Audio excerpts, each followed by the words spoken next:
And now for something completely different. When I said I was gonna find a palate cleanser, I wasn't kidding. But in all seriousness, this is something I've been thinking about doing a video on for as long as I've been doing this, but I've never had a decent enough excuse. And since Death Stranding 2 came out recently, more people are talking about Strand-type games, and a Steam Summer Sale going on, I figured I'd use this as an opportunity to talk about one of the most interesting games I've played in the last decade or so. So buckle up, because this is why you should play Death Stranding if you haven't already.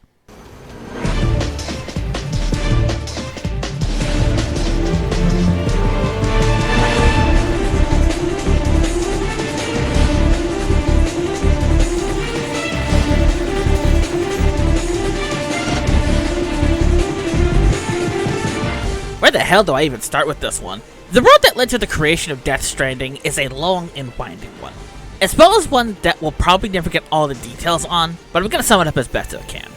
But the basic gist of it is that Hideo Kojima, alongside artist Yoji Shinkawa and producer Kenichiro Imaizumi, founded Kojima Productions in 2015. Not to be confused with the studio of the same name that was created back in 2005, that was a subsidiary of Konami.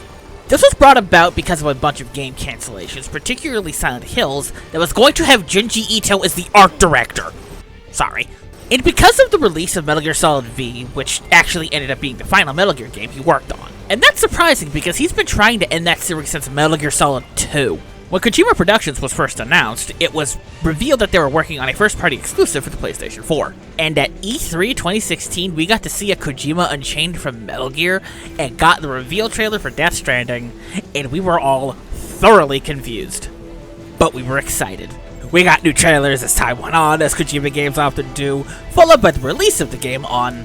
Hang on, let me check to see when it was revealed. Worldwide on November 8th. 2019. Well, shit.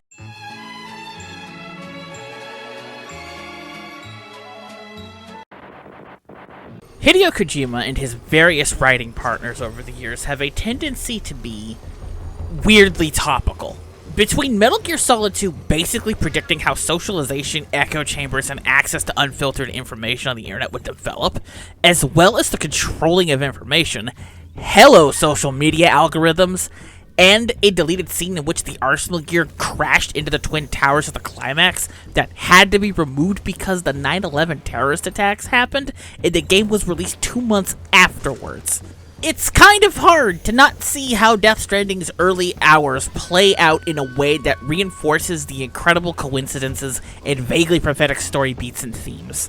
So here's how it starts.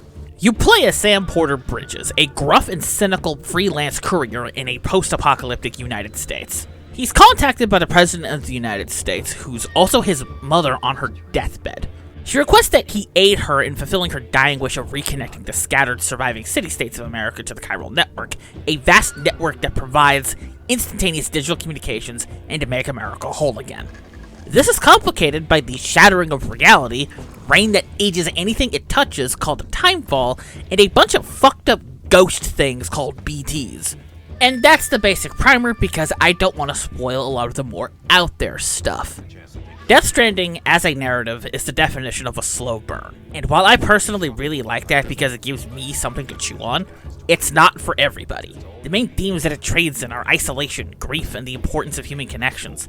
And it's hard not to see this as a prophetic warning when Death Stranding was released a good 2 to 3 months before a global pandemic forced everybody inside of their homes and were reliant on deliveries because it was too dangerous to go outside. And that's on top of also being reminded of the couriers who became bandits because they couldn't handle losing their jobs to AI-controlled drones and are referred to as mules. And holy shit, I think Kojima might actually have the gift of prophecy. I'm joking, but man, does this shit hit differently in 2025 when we can see the after effects as clear as day. And apparently, Death Stranding 2 continues this trend.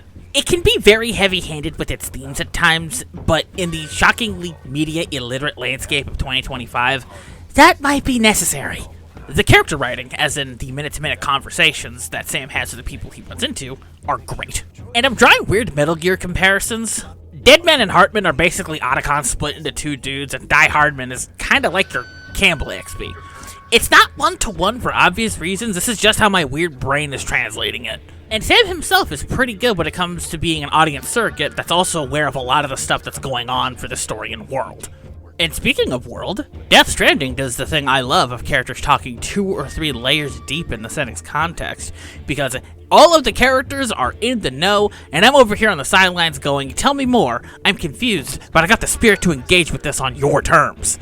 Terms like Timefall, Void Outer, Repatriate, and other setting-specific jargon are thrown around and are explained in the data terminals that has in-universe interviews with various individuals about a lot of stuff. And there's also a strong case to be made in regards to the mechanics telling a different set of stories and reinforcing the main narrative. I have said time and again that my favorite method of telling stories in video games is through the use of the gameplay itself. And the thing that needs to be reiterated is that for as much as Hideo Kojima loves, and I mean loves him some cinema, that is a man who is partially responsible for some of the most video game-ass video games that have ever video gamed. Metal Gear is full of that stuff. I could go on and on for days about how the button-mashing bits and the torture scenes are also there to make you feel like you're going through a similar kind of strain, and how the microwave hallway in Metal Gear Solid 4 is that shit taken to its logical extreme. Metal Gear Solid 3 alone has stuff like the fight with the End, and how you can go about either engaging with it in an intense sniper duel, or if you opt to not play the game for a week or advance the clock on your system, catch him out only to discover that he's died in his sleep. And there's also the encounter with the sorrow and the entirety of the fight with the boss at the end. And now I'm sad again. What I'm saying is that Kojima's games are really good at involving the player in them and using their mechanics to get specific emotions and themes across. Great for that so-called immersion I keep hearing about. Death Stranding also does this. As you can see on the screen right now, the primary form of gameplay is simply you walking and delivering packages.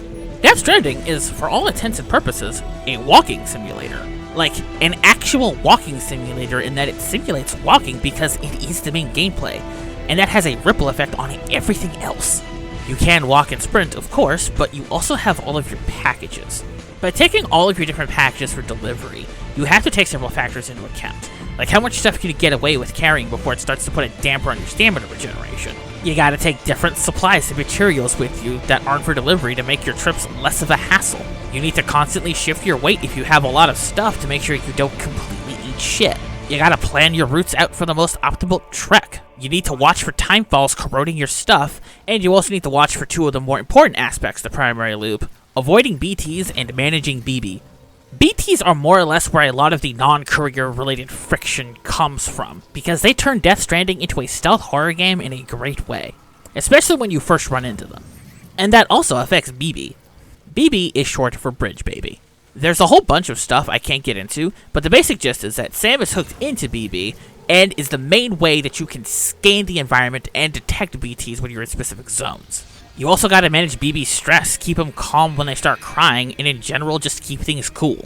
And in regards to BTs, you do get weapons that can incapacitate or even eliminate them, but sneaking past them is still your best bet. All of these mechanics tie in to make the minute-to-minute gameplay as much of a slow burn as the story, but I really like it because of it.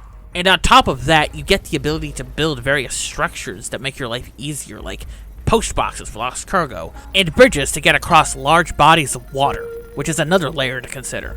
The main gist is that by making deliveries and going to different outposts, Sam can connect the various cities to the chiral network and reconnect the people with each other. And this is reflected in the systems themselves. Each outpost has a connection meter that allows you to make better equipment and have different functions that'll make your life easier. And this ties into the asynchronous multiplayer stuff that you can find all over the place, because you find stuff that's left behind by other players, and this is on top of the major outposts allowing Sam to rest up. The main loop in its entirety is to secure supplies for delivery, Jenga that shit and the delivery package in a way that's distributed evenly, walk, avoid mules and BTs, establish infrastructure, so on and so forth. And it all does a phenomenal job of illustrating the kind of things that Sam has to deal with narratively from a gameplay perspective.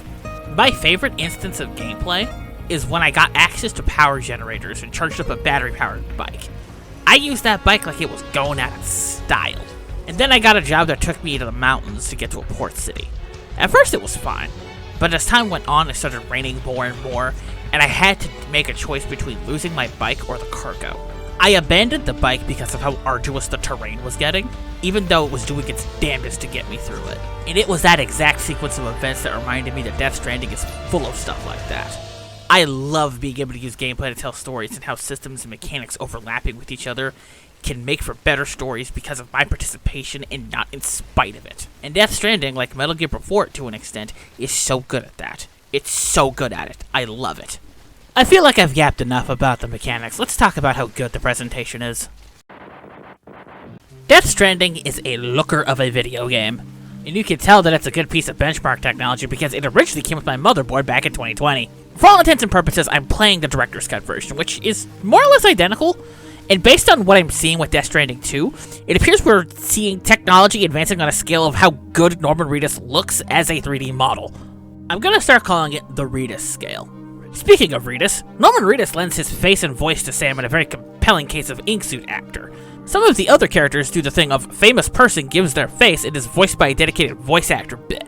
My favorite being Guillermo del Toro lending his likeness as Deadman because I just noticed that he has a scar on his forehead that mimics a skull being sawed open to check for the brain for autopsy. But that's just one of those inspired Yoji Shinkawa character design touches I love so much.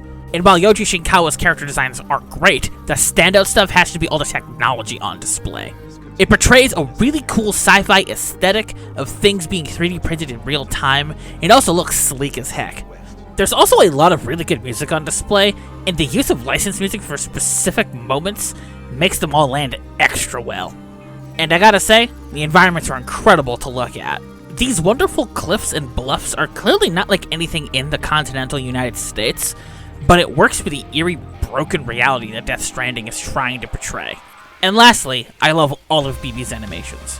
I can tell I'm attached to a small companion creature, and I reflexively refer to them as my little buddy, like my Ghost in Destiny or BD-1 in the Respawn Star Wars games. When BB gets stressed, I get stressed, because if anything were to happen to my little buddy, I'd kill everything in the immediate vicinity, and then myself. Okay, that feels like a good place to start wrapping things up. Death Stranding is very clearly a game that isn't for everyone, and that's okay. Because what it's doing is using its mechanics on top of its traditional presentation to tell a story about the importance of human connection.